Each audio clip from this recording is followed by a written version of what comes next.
Kind day to you all, I'm Kinsmarck, and this is the first installment in a series I'm tentatively calling Gaming Unplugged News.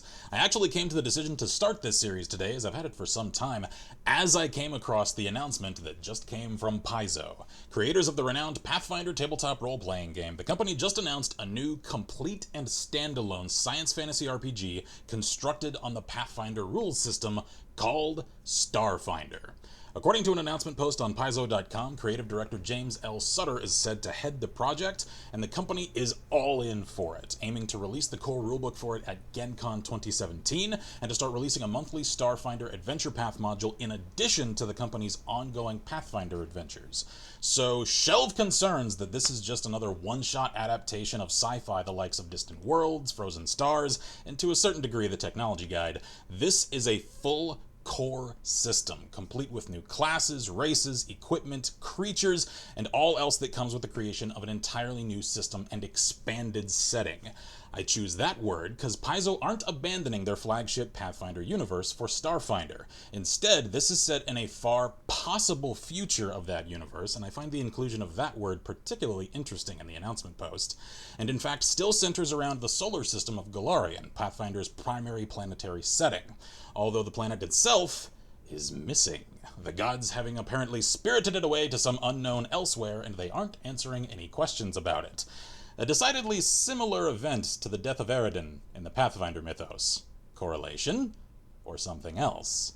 The cultures and peoples of Golarion, however, have survived, presumably having already started to colonize space at the time of their homeworld's disappearance, and colonization is apparently centered around an immense space platform called Absalom Station, which fans of Paizo's creations should know as the name of the city at the center of the world from Golarion's past.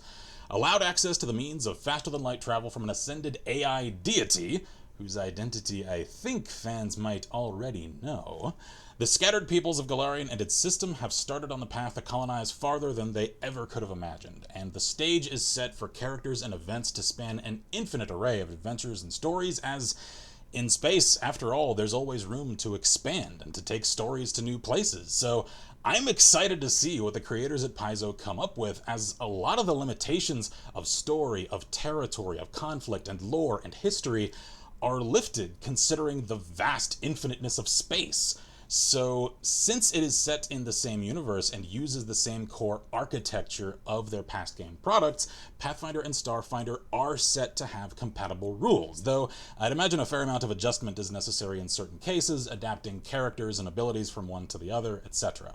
They've also launched a new forum specifically for Starfinder at Paizo.com, which I'll link in the description for anyone curious to get into on the discussions early on, and with the announcement post about this came a little early taste of the aesthetic to come for Starfinder, in the form of some concept art from Taylor Fisher, a contributor to the art and design teams of games like Civilization and XCOM.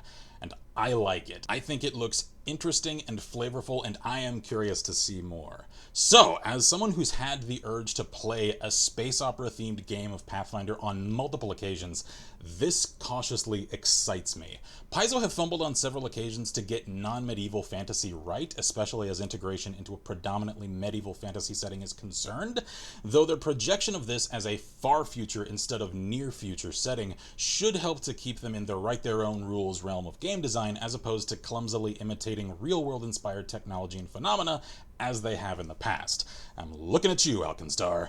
Anyway, consider me excited for this. They aren't planning on a public playtest at this time, so we just have the initial announcement to glean information from.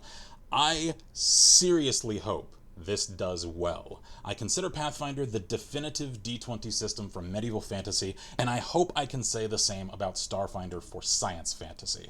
They're planning on releasing this as an OGL product as well, or open gaming license for those who aren't aware, so other people can create products for this system, and I appreciate Paizo as a company, and I'm excited to see some of the creative minds there expand into new realms of genre themes. Cosmic horror from James Jacobs and his love of all things Lovecraft and Dark Tapestry. Space Frontier from James Sutter, who's literally written the book on this solar system once already. And how, say, Wes Schneider might interpret fiends and other extraplanar creatures' involvement in such a far future setting. Anyway, that's all I have for this episode. Thank y'all kindly for watching. I am Kinsmarck here at Last Level Press, and as always, I wish you all good gaming and Godspeed.